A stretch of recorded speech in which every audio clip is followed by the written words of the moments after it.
Sinabi niya, "Sinasabi sa kasulatan, ang aking tahanan ay tatawaging bahay dalanginan, ngunit ginawa ninyo itong lungga ng mga magnanakaw."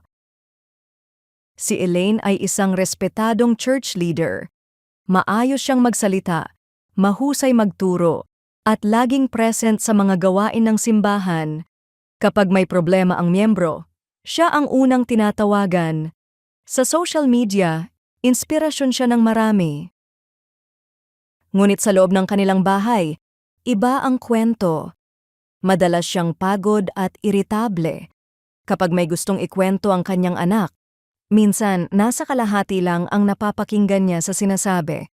Dahil mas may inaayos na ministry concern sa phone, kapag may event sa church, ibinibigay niya ng husto ang kanyang oras at enerhiya, pero sa pamilya, madalas tira-tira na lang ang naibibigay. Hindi niya agad napansin ang unti-unting pagdistansya ng anak niya, hanggang isang gabi.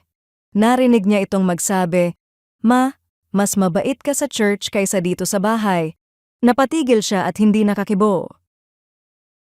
Nang mabasa niya ang tungkol sa paglilinis ni Jesus sa templo, tila personal ang mensahe. Ang lugar na dapat para sa Diyos ay napalitan ng ibang bagay. Sa kanya, hindi naman ang pagkilos sa ministry ang masama, kundi nang mas inuna ang image, ang pangangailangang maging maayos, spiritual, at reliable sa paningin ng iba. Ang puso natin ay likas na gumagawa ng idolo. Even good things can replace God.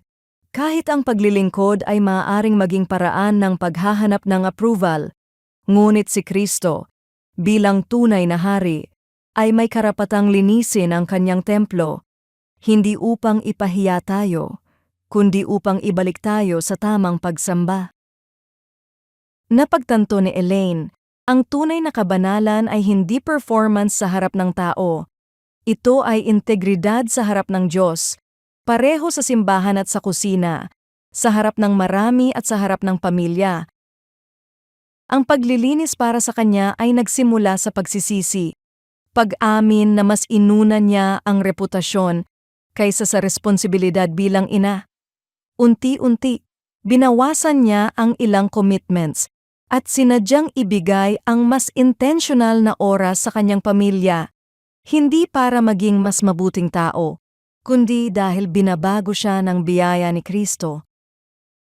Hindi sapat na mukhang banal sa labas, sapagkat ang Diyos ay tumitingin sa puso. Ang templo na nais niyang linisin ay hindi gusali kundi ang ating kalooban.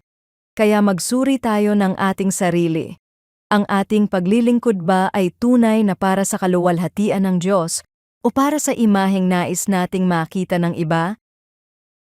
Ayusin natin ang ating mga prioridad ayon sa malinaw na mga responsibilidad na ipinagkatiwala sa atin ng Diyos at hayaan nating ituwid tayo ni Kristo, kahit masakit, sapagkat ang kanyang pagsaway at pagtutuwid ay hindi para tayo'y saktan, kundi isang pagpapahayag ng kanyang pag-ibig sa atin. May bahagi ba ng aking buhay na maayos sa paningin ng tao, ngunit kailangan ng paglilinis sa harap ng Diyos? Panginoon, linisin mo po ang aking puso, alisin mo ang anumang idolo ng reputasyon sa aking puso, at tulungan mo akong mamuhay ng may integridad sa loob at labas ng aming tahanan. Sa pangalan ni Jesus. Amen.